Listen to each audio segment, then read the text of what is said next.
It's a joke. What we're going to talk about is a couple of things that I learned while studying sociology, while studying something some people will call critical sociology. But the point of this is that even if you don't go into some weird theory, but simply look at the raw data, so empirical information, empirical data that you can actually get, you're going to see that we've got a ton of preconceptions about how people react in certain situations and why the effects that we see actually arise. And this is what I want to talk to you about. Okay, so the question, I'm not necessarily going to show you something that you didn't know was happening. What I am trying to show you is the logic behind it being different than the one you currently have in your heads. Okay, so there's a bunch of stuff where we assume how people function, and there is a ton of reasons why we talk about these things in a certain way. Right? And the fact that economy has become so popular and that its predictions to a certain extent have been valid, it is now starting to be used as a model that is effectively capable of explaining human action, not simply predicting it. And what people constantly forget is that it was a model designed to make predictions and not necessarily enrich our understanding of things that we see. And what you're going to see in certain economical predictions, that after a while they stop being true, right? Because the models work on a very, very limited scale. Now, on the other hand, sociology has always been trying to find explanations to things. Well, why do people do certain things? Why do certain effects arise? And what we're going to try to do is we're going to try and join these two at certain points, but we will be talking about a bit of theory as well. Now, before we can go on to the actual example, there is something that is fairly important that we need to go through.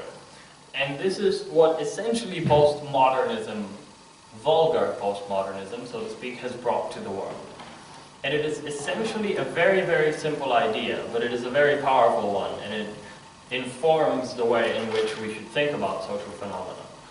And this is that all knowledge is structured essentially as a story, as a narrative, as something that has a beginning and the end, that's got protagonists who have certain things to themselves, who do certain things, who make certain decisions, right? So we tell ourselves stories all the time about everything, even all scientific inquiry and all scientific knowledge is structured in the way of a narrative, right? We do know that there is a certain importance given to the act of modernity when Galileo gives the Pope the middle finger. We do realize that that is an important part when modern science is born, and it is part of the narrative, right? At the same time, the theory of relativity completely changes the way we understand certain phenomena and the way we look at hard data and raw facts that we've seen before, but it is informed by this simple act of changing the narrative, changing the concepts that we're using to tell the story of the universe at the end of the day, right? But at the same time, what is currently being seen is that that theory itself has its limits, and we're about to enter a new story where we're going to tell ourselves a different narrative about how the universe came to be, how the universe functions, and what exactly it is. Right? But what is important here is that people tell stories to themselves all the time. Right? People don't make decisions the way we would usually portray them. People tell themselves stories. So for instance, if you buy a computer, or probably an even better example, is all the Apple fanboys out there. There's a couple of different groups you can put them in. Right? There are some people who buy the product, who stand in line for hours and hours to get the new product that is released immediately. Then there's a second group of people who tell themselves the story that they're actually smarter than the stupid ones standing out in the cold and wait a couple of weeks. And then there's another group of people who wait a couple of months or even a month or two to say that they are again smarter because they wait for these products to be tested to actually see their value. At the end of the day, these people make these different decisions because all of the things that they are associating with the story that they tell themselves. Right? They're not necessarily making this decision. Obviously, we cannot come to a rational calculus which would name some of these people wrong and some of these people right in buying the products on day 1, day 14, or day 32. Right? these people are all right in their own mind. The stories that they tell themselves are neither right or wrong, they are simply true. Right? And the fact is that you need to consider what kind of stories people are going to be telling themselves when they are going to be doing certain things or performing certain social actions. And I think this has shown itself in debating with a very, very cliche argument, which usually starts with something along the lines of sending the message.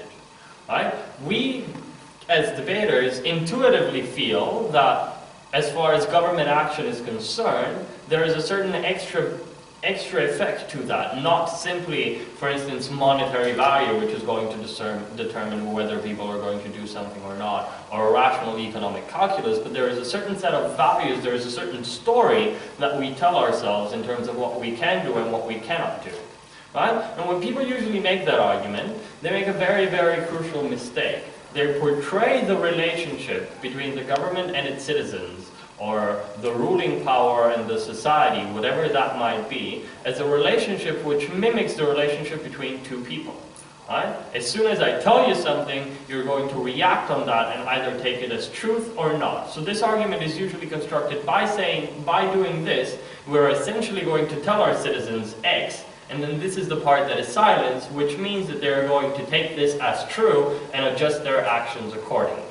That isn't necessarily how things happen. The process itself is a much more complex one. And I think that understanding that type of process, I'm not saying that you should make your arguments explaining each and every little detail we're going to cover in this lecture, but I think that understanding these processes in a different way is going to allow you to tweak your arguments to make them more persuasive, to make the analysis more to the point. Right? Because there are going to be different things that are going to be acting or active at different levels. Now, my favorite example of how people function actually comes from economists. And it is from the well-read book, Freakonomics. And people constantly, and most of you, I hope, have read the book, but people constantly forget about this very, very simple and elegant example of how we often don't really understand how people function and make decisions. Right? And it is an example of an Israeli kindergarten, where people or parents have been consistently late picking up their children. Right? And that, of course, angered the people working at the kindergarten, because it meant that they cannot plan their day, it meant that they are going to have to stay longer, because you cannot just leave a baby there and go away, because you've got stuff to do. Right? So they took on the regular liberal economic logic and said, okay, if we're going to make people pay for stuff, they're going to be disincentivized to do this. Right? If we're going to make people, if we're going to now charge people every time they are going to be late, because it costs them money and because people want to spend as little money as possible, we're going to see a decrease in people who are getting late, who are late to pick up their children. However, what actually happened was that more people started showing up late. More people were paying the fines, but more people started showing up late. Right? And it is because the story that these people were telling themselves was something along, most probably something along the lines of, if I pay for what I'm about to do, this means that I'm justified in doing this. So while there is a certain social stigma to being late, to the point that you're being rude to the person who's waiting for you, if you're going to compensate that person monetarily, then it suddenly becomes okay to be late. Which gives you a couple of things here. Firstly, that monetary value and monetary gains are not, in no way, the be-all and end-all of human decision-making. There's a bunch of other stuff that is deeply ingrained in our brain that makes us make different decisions. Secondly, it shows you that social pressure, which acts on an invisible scale, is actually sometimes much more powerful than the actual monetary incentives that you're going to give to people. Right? So the fact that these people felt ashamed being late, and that they felt that they were doing something wrong, that they had a visceral emotional reaction to that, was the thing that actually dissuaded them from being late. At the same time, as soon as the kindergarten put up a monetary fine on those people being late, that emotional reaction was gone. Because now people felt justified in being late, and there was absolutely no reason for me to feel ashamed or to feel bad for the person waiting for me. Right? And that, I think, is a very, very interesting effect. Now, what does this tell us? This tells us that apparently there are certain values and beliefs that we hold in society that govern the way we interact. There are different explanations as to how these beliefs came to be. Some people are going to explain them evolutionary, some people are going to base them in biology, some people are going to base them in social order, some people are going to base them on economy. That isn't necessarily what interests us. What does interest us is that these type of phenomena do appear and that people do hold certain values. Now, in theory, we would call these beliefs ideologies. Okay? And here I would like you to note that this word shouldn't carry any negative connotations as we use it throughout this lecture, right? So ideology isn't something necessarily bad. It is something, as we'll see, that is needed in order for any kind of language to function. But we'll get to that, right? The point that I'm trying to make, though, is that if ideologies exist, and if they are somehow dependent on the social structure, if they somehow arise from this that we call society, there have to be certain mechanisms on how ideology functions, right? There has to be an actor somewhere, or there at least has to be a process which generates these beliefs in human beings. And there's a ton of different processes that generate these beliefs. But there are certain that we can actually identify and analyze, and they are always going to serve a certain purpose. Now, what needs to be noted here is that, fortunately or unfortunately, depending on which way you look at it, our shared beliefs are most often STT. Shared, trivial, and true. Right? So, the fact that you don't question the chair that you're currently sitting on, and the fact that you don't engage in the thinking of how this chair makes your ass feel and whether or not you're comfortable leaning back in that chair, right? These things are part of our common beliefs, our shared beliefs, right? We do trust chairs, we trust physical raw material, but this is trivial and true, right? And it doesn't really matter how it arose. Now, maybe some of you have noticed how the moment when I started talking about the chair that you're sitting on and the way it makes you feel, and as I'm talking about it now, you become preoccupied with those feelings as well. I think it's an interesting effect that language produces, which we might talk about in the end, but I just wanted to point that out for you because I find it extremely fascinating, right? So most of these shared beliefs are trivial and true.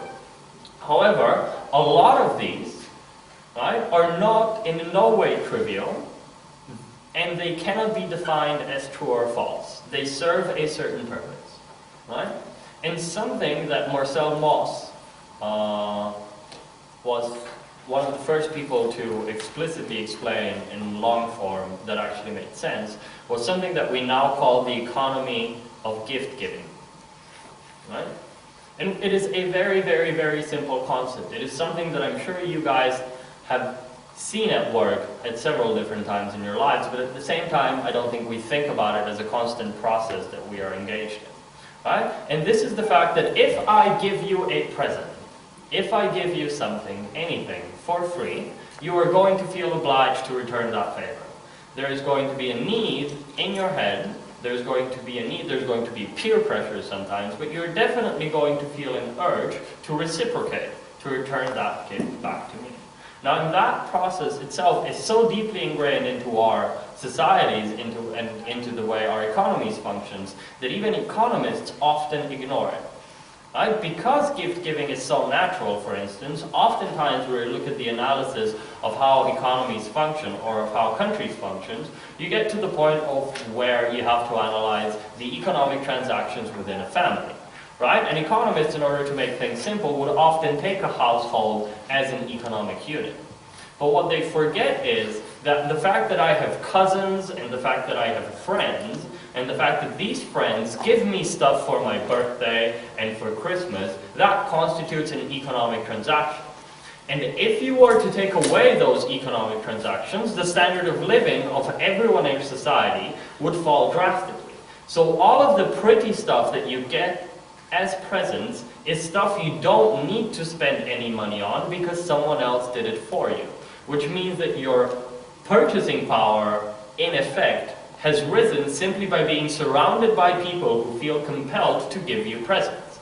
And I find that very fascinating, right? But at the same time, this inclination of people having an urge to reciprocate whenever they get a gift also explains some interesting other phenomena. For instance, it could be used to explain the example that we started off this lecture with, right? So the fact that people are late, the fact that I'm late, and that you're not obliged to wait for me, means that you have given me a present, you have given me a gift.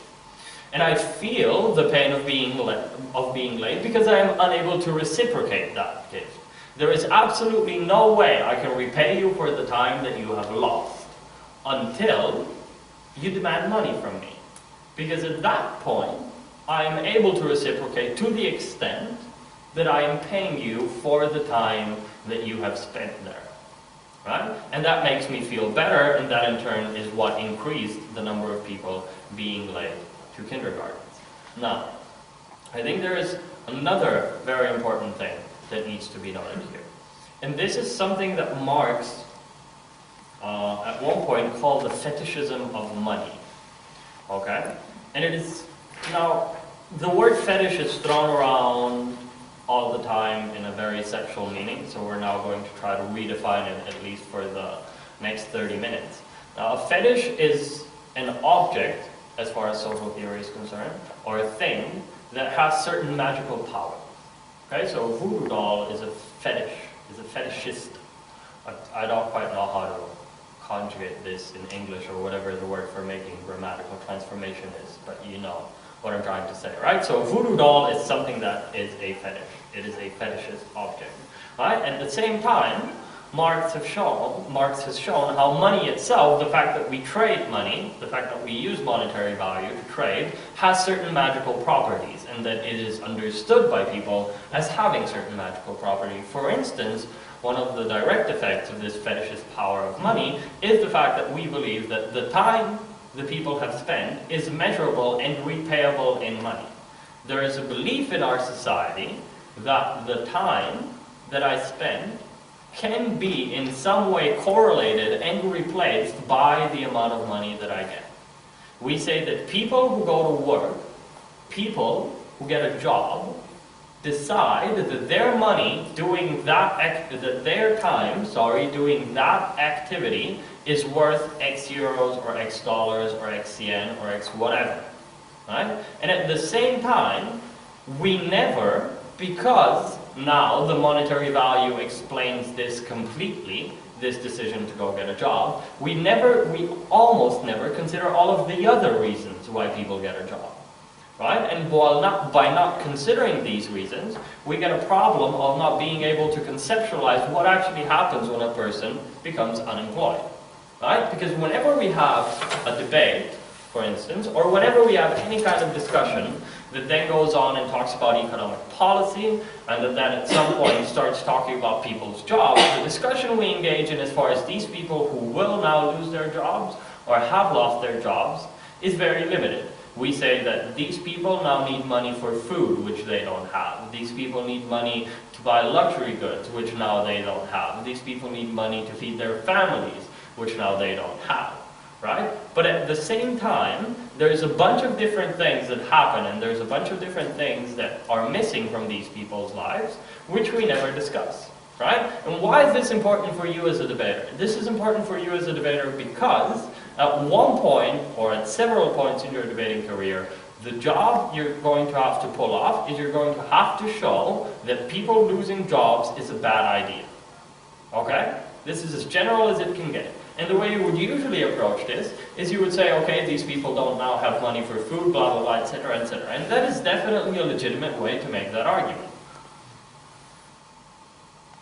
However, I think that argument, in a sense, is not very persuasive, right? It is persuasive to the point where we all nod, yes, yes, yes, and then move on, because this is the logic that we constantly keep hearing from people.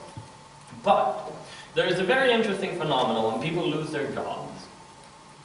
They have a very, very, very hard time getting another one, right?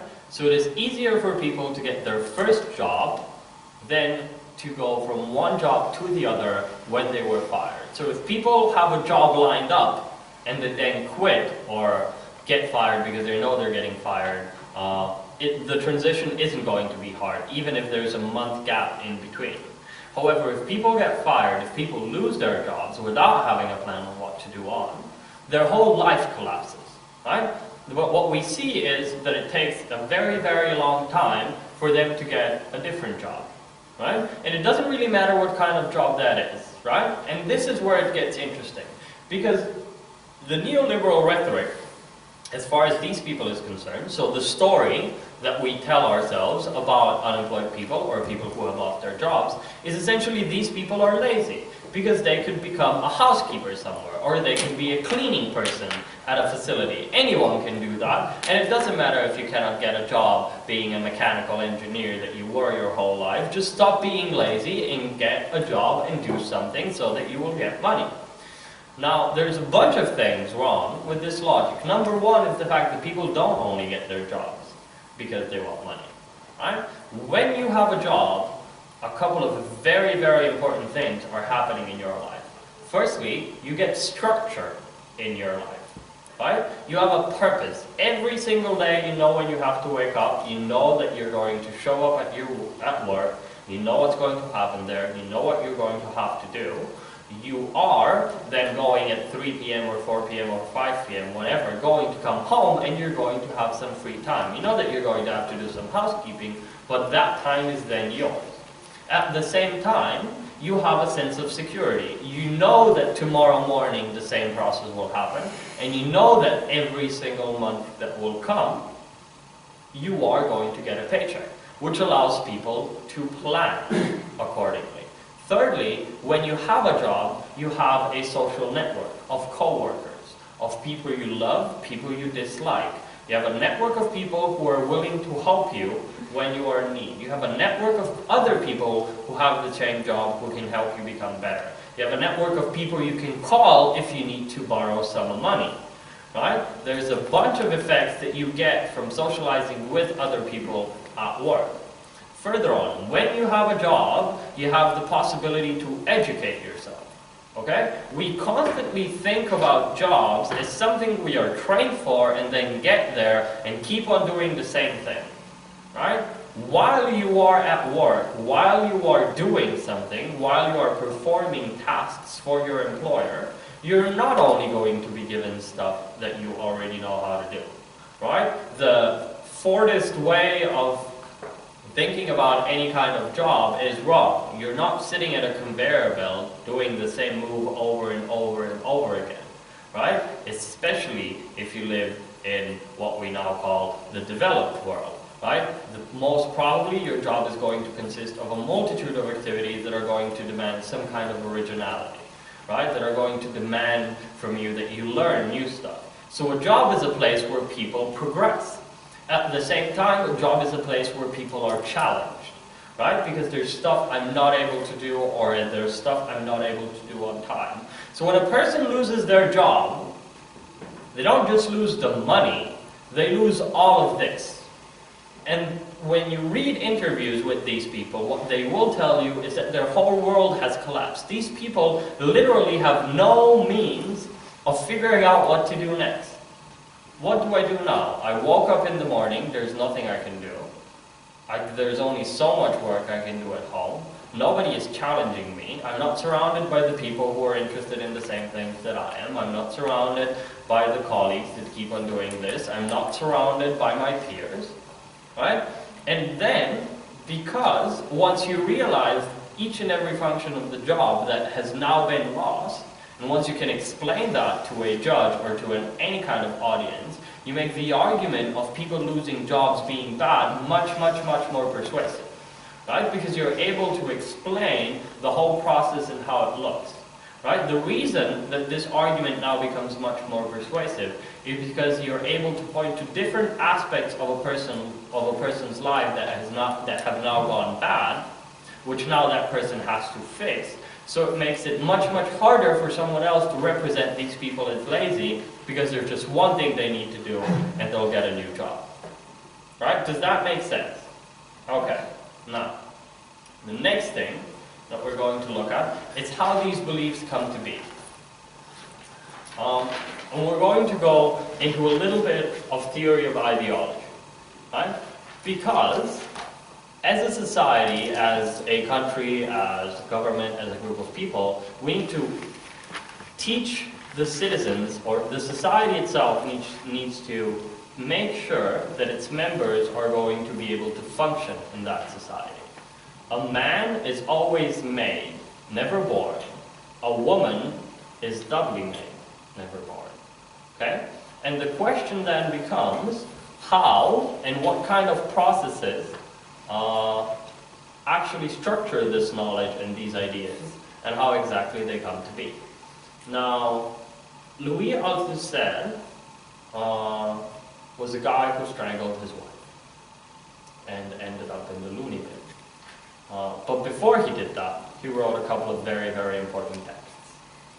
And one of these concerns the ideological apparatus of every society. So basically he said, ideology apparently is something, it comes to be, it's a set of beliefs, so there's stuff people think is true.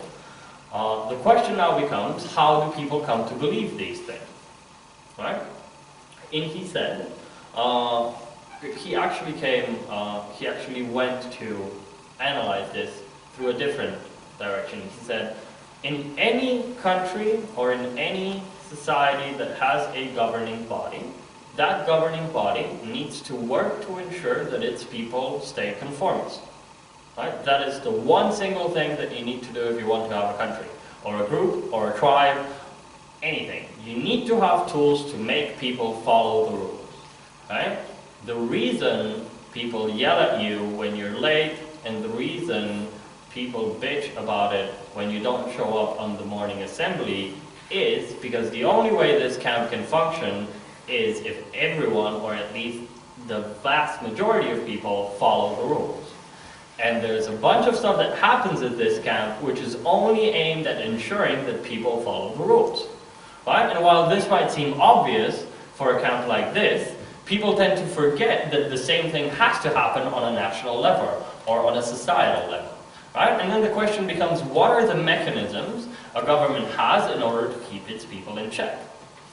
And Althusser went and divided these into two. He said, we've got the repressive apparatus and we've got the ideological apparatus. So we've got places and processes where we use actual physical force to prevent people from doing stuff. Okay? We've got the military to protect ourselves. We've got the police to catch criminals, and so on and so forth. Right? So there is stuff that is actively preventing people from doing things. But at the same time, you don't want to be oppressing people all the time. You want people to follow the rules spontaneously. And he's got a brilliant example here, and I haven't heard a better example of how ideology works yet. And he says, when you're walking down the street, and you see a policeman pass you by, and you keep on walking, and then the policeman yells, "Hey you," what do? You turn around. And it is obvious that you should turn around, but it's not, because you have absolutely no way of knowing who that policeman is referring to.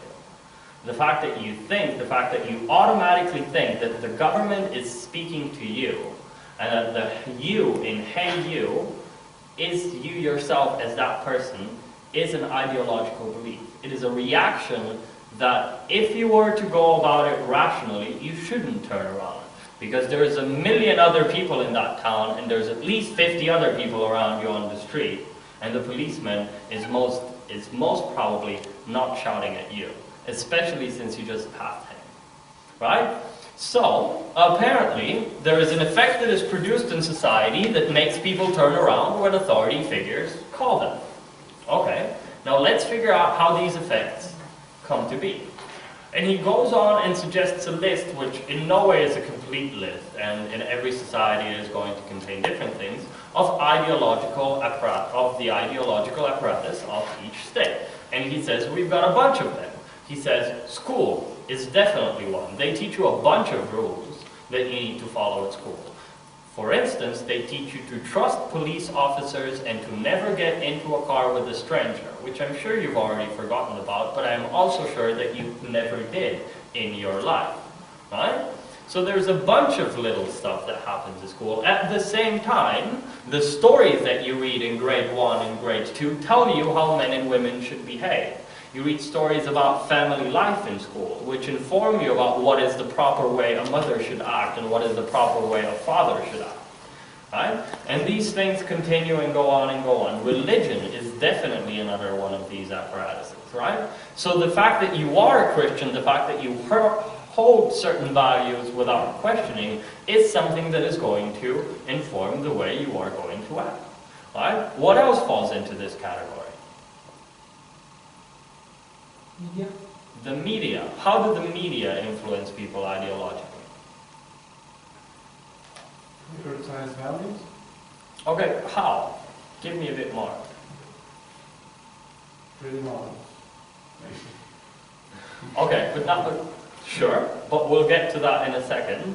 That concerns stereotypes. What we're now concerned with are essentially rules that people think are ones they should follow. For instance, I'm sure that we constantly talk about this is a left-wing newspaper and this is a right-wing newspaper. And the people who read that newspaper, if you're a left-leaning person, you're saying that the people who read the right-wing newspaper are stupid because they cannot see what kind of bunch of lies and inaccuracies are present in that newspaper. A right-wing leaning person is going to say the same thing about you, and you are both absolutely 100% sure that it is objective truth which is being preached in that newspaper, right? Now, while this might seem obvious to you, what we at the same time forget that there must be a bunch of different stuff that is the same in both of these newspapers that serve the fact that you are going to be that you will conform to certain rules in society, right? So these are all the ways in which a government actually takes care of its people, actually controls its people. So the next time you're going to be making an argument saying this is the message we're sending, think twice on what exactly you're going to talk about. Now, before we go on into a bit more theory, I have another example for you guys, and it is poverty. And people think about poverty all the time as lack of money, right? So I am poor if I don't have enough resources, enough capital, be it social capital, be it actual money, monetary value, or being something else. I'm lacking these things, and therefore I am unhappy. I don't have enough food to eat, and so on and so forth. And then when we get to the point where I need to explain why certain people are unable to get themselves out of poverty, this explanation becomes useless. Because apparently giving people more money should solve that.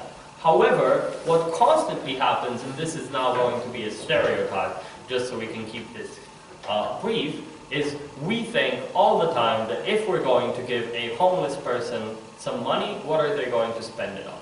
Alcohol. Okay, and what should they spend it on? Food. To educate themselves. Or to do something to improve their livelihood. Yes, I agree. Right? So the question then becomes, if the problem of poor people is lack of money, why do they do such stupid things when they actually get money? Why doesn't the homeless person save his money and decide I'm not going to be drinking for the following 6 months, and all the money I usually spend on alcohol I'm going to put away, and then I'm going to raise my life standard? Right? But people don't make those decisions. And it's not just the homeless people, it's everyone who is poor seems to be making bad decisions with their money as far as the middle class and the upper middle class is concerned, right? So people who are poor and take drugs apparently are making bad life decisions, and then the middle class people go, yes, but we were smarter because we fought our own fights and we didn't take drugs when it was a hard time, and now that is why we have money. Now, the explanation of whether or not the fact that you didn't take drugs was actually the main reason why you got to the point where you are a member of the upper middle class is questionable. I think that the problem that we're facing right now is that with the current model of how we view poverty, we are unable to explain why people stay poor or why people have a hard time actually making themselves better. Now, think of this. If I have a car, okay, and I just got a new car, and I get a dent in that car, will I go fix that car? Most probably, right? I'm going to try and go and fix that car. I just got a new car, there's a scratch or something, it's a minimal expense for me to keep the car in the state it was beforehand, I'm going to go and fix it. Not a problem. What if I drive a 12-year-old car, which already has some dents, and I get an extra dent into it? It's character. It's character. I'm not going to fix it. Right? I'm not going to fix it. Why? Because the return on investment, to use some economic language, the return on investment of me fixing that dent is literally zero, because my car is still full of dents.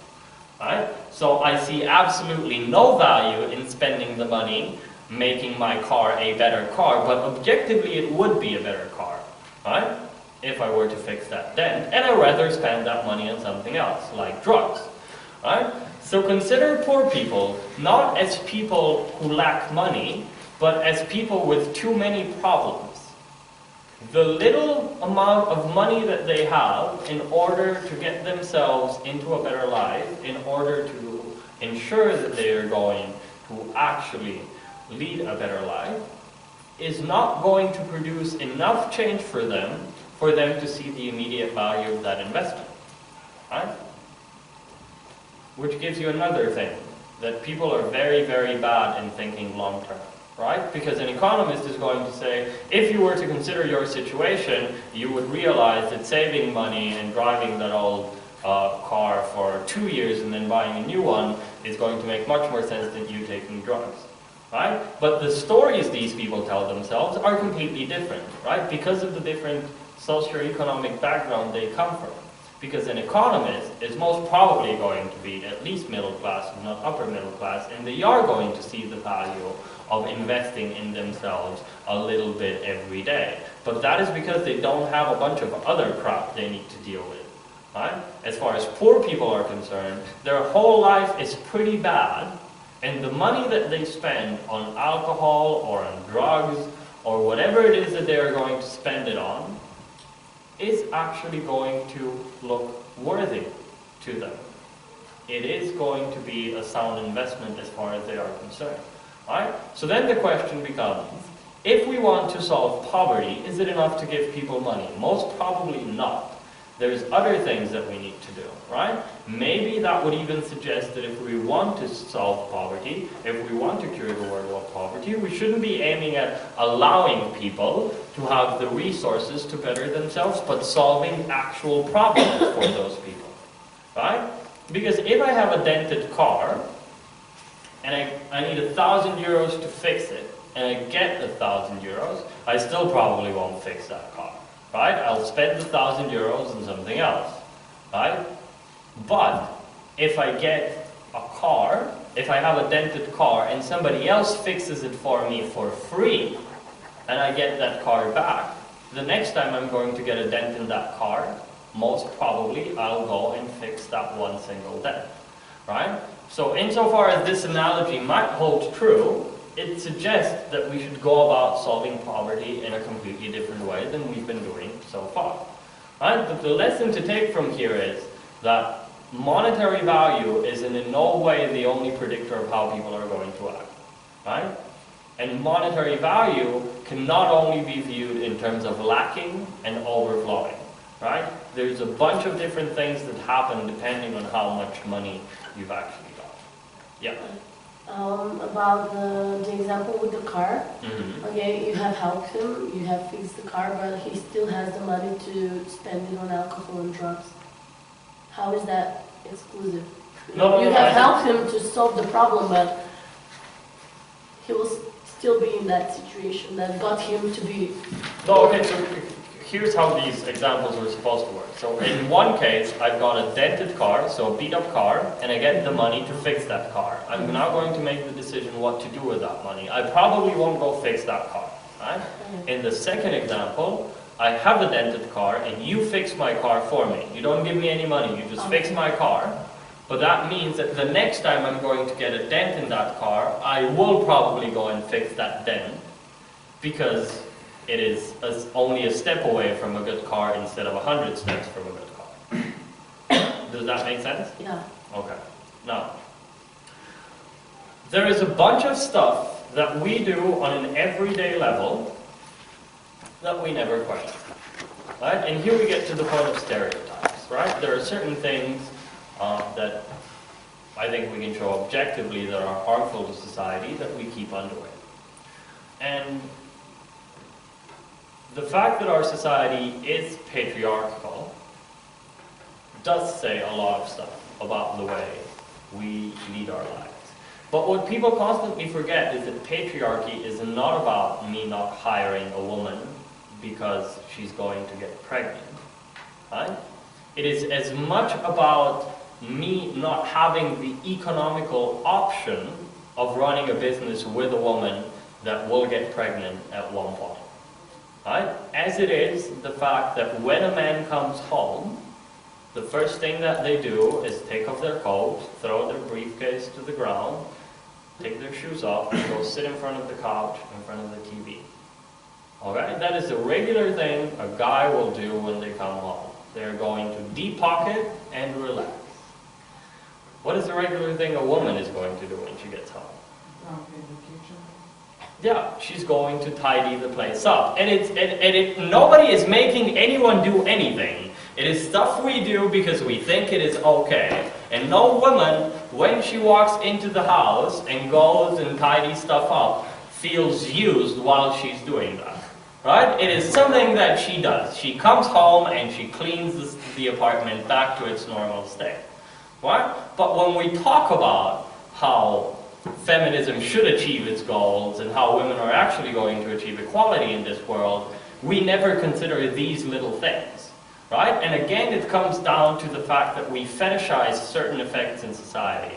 And that at the end of the day, we fetishize monetary value. Right? And we think that we can explain things on that scope. Right? Because the woman might earn twice as much as the man in that home, but she is still probably going to be the one who is going to come home and first go and take care and vacuum the apartment while the guy is going to be watching TV. And neither of them is going to have a problem with that. Okay? And the question then becomes, what kind of institutions and what kind of processes do we engage so that these kinds of effects appear?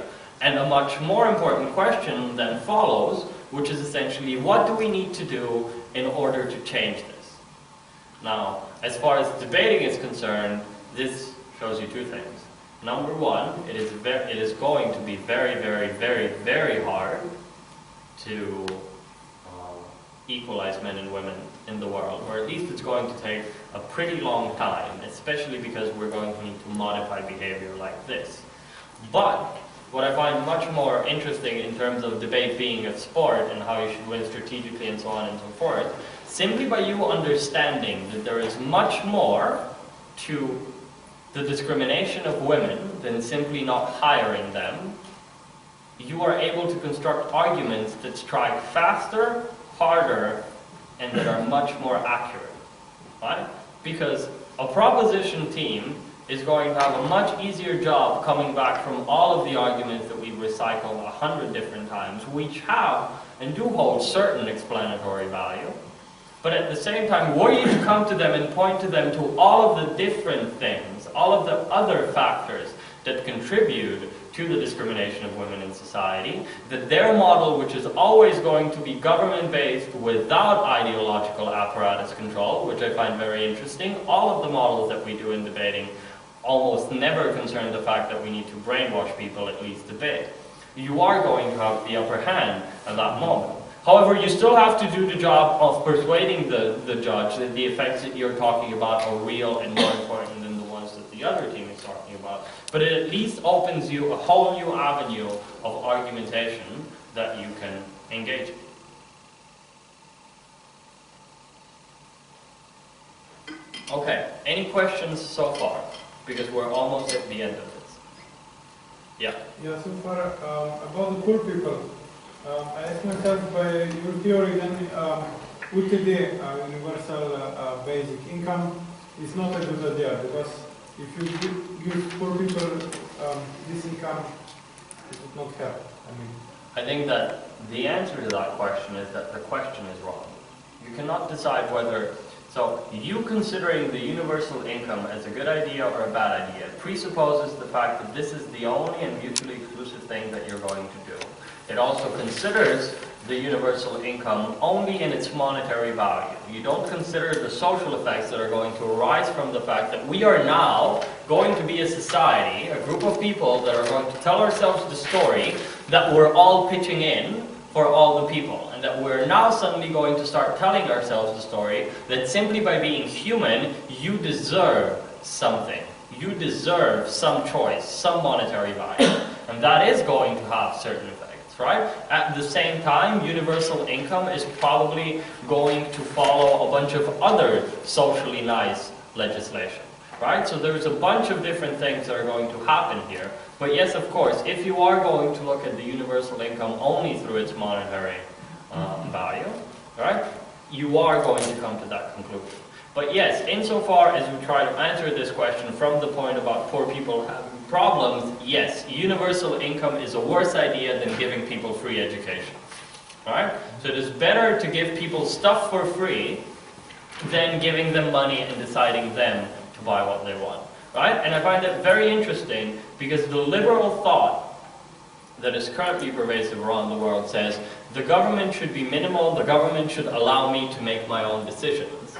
Well, as long as I show you that people make decisions in a bad way, in a way that is not beneficial for them, maybe then in that sense it would make sense for the government to limit their freedom, right? Because by saying to people, you can go to university, or telling people, we're going to give you 10,000 euros, which is, let's say, the equivalent of a scholarship every year, and you can do with that money whatever you want, the second option is going to increase freedom, while I will always argue that the first option is going to increase social good. Right? And I think that understanding these processes allow you to argue against liberal argument or neoliberal arguments that usually make sense in the debating world, which is largely utilitarian. Right? And especially thinks about monetary value and money in terms of enhancing the ability to make decisions. Right? So essentially the lesson is people make bad decisions for a variety of reasons. Or people are going to make decisions which, under an economic calculus, are going to look bad, especially because the approach to giving them the freedom has been the wrong one. Okay? Anything else? Will you clarify, are you concerned more with money itself or the idea of things being measured in some monetary way? And I guess here's another specific question. How do you feel about measuring things in time? For example, this job gives me more time in the evening, therefore it's better. Okay, so I think that there are different ways of looking at it. I'm always going to say, I think that, so as a Marxist, I have to say that measuring stuff in money is always going to be wrong in terms of I have a fancy word that is going to sound great as soon as I remember it. It's not empirically, it is theory of knowledge. What is the foreign word for theory of knowledge? No. It's cognitive? Yes. It is epistemologically more sound not to measure things in money. So here's why. Because whatever you're going to produce is going to take a couple of things. It is going to take resources, and it is going to take human labor. It is going to take work. If you've got a machine, that now becomes a resource which in turn decreases the amount of work that you need to do. Right? And all the people in the world can only do as many things as they have time and energy and resources to do. Right? And if energy is then a resource, then the time and the resources are the only thing in question. The moment when you start measuring things in money, right, money becomes a fetishist object in the sense that it obscures this reality of the value of things as actually work put into them plus resources, and allows a very, very sneaky thing to happen, which is The only way capitalism can work is through effectively stealing. Right? Once you recognize that the proper way of looking at the value of things is resources plus labor, then every capitalist is always going to steal from its workers. Why? Because if I run a business, right, and I'm going to produce a good, I'm going to produce that good. In order to produce that good, I'm going to need resources and I'm going to need labor. I'm going to need work. I'm going to need people who are going to work. Now, that thing that I've produced has X value, right? It is worth X. Now, in order for me to make a profit, I have to pay my workers less than the value of that thing, because otherwise I'm not earning any money, right? Which means that effectively, as long as I want to make a scalable, repeatable business model, and as long as I want to have a business that is able to grow, and that I am able to get some profit off of it, I'm effectively going to have to give my workers less money than the value they have actually performed. And while transforming the measurement of value into a monetary system, into something abstract, I'm able to do that without people realizing that, right? Because then suddenly the discussion when someone comes to me and wants to get a job is a discussion about the paycheck, not about the value that they bring to my company and the value that they're actually going to be producing, right? Which completely changes the public discourse and just shuts people off from what is actually going on, right? Does that answer your question? I have follow-up questions, but I'll let you move on. Okay. No? Okay.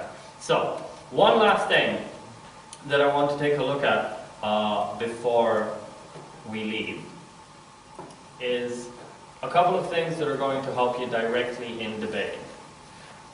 There is a bunch of things that currently in liberal Western societies people believe in, and there is a bunch of stuff how people react. Some of this probably is slightly biological, some of this is absolutely only social, but I'm going to give you a list of things that you can do in a debate to get a better response from the people you are debating against.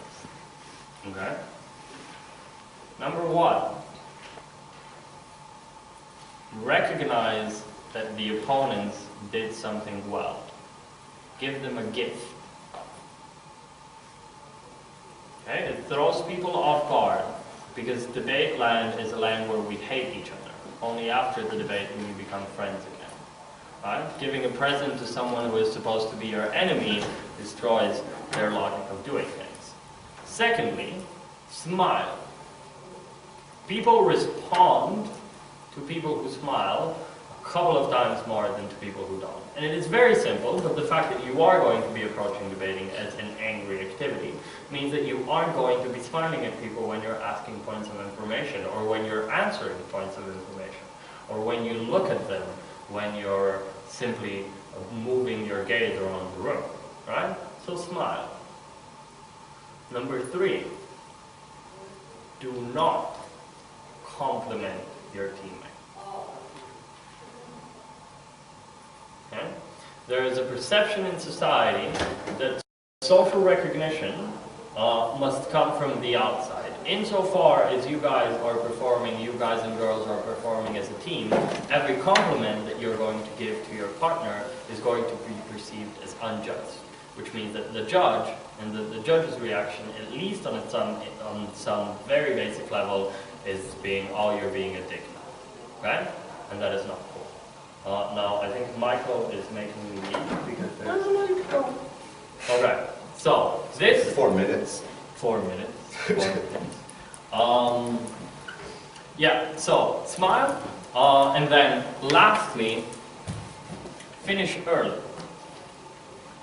If you can finish 2 seconds before your speech ends, it is again going to act as something that is going to reinforce your position. Right? And it is for the reason that debaters have started stealing time from the debate. Okay? The moment we started talking about, you should end at 7 minutes, but we won't blame you or we won't dock you points or anything if you go to 7:15, automatically means that everyone started talking to 7:15. Or 9:10. Or 9:10. right? So you actually finishing a second or two earlier, before 7 minutes, is going to show a bunch of things. It is going to show that you are in control. It is going to show that you know what you're doing. But most importantly, you are going to give a present to the whole debate, which means that everyone else is going to feel at least a bit of a need to reciprocate at that point. And I'm not saying that this is going to win you debates. I am, however, saying that sometimes stuff like this is going to nudge you to a 2, when a 2 and 3 are going to be extremely, extremely, extremely close, because oftentimes the discussions are the ones that are going to produce these narrow results, and the discussions are ruled by the way we feel about the teams and the stuff we remember from the teams. And it is inevitably going to influence the way this discussion is going to go. Okay, go away.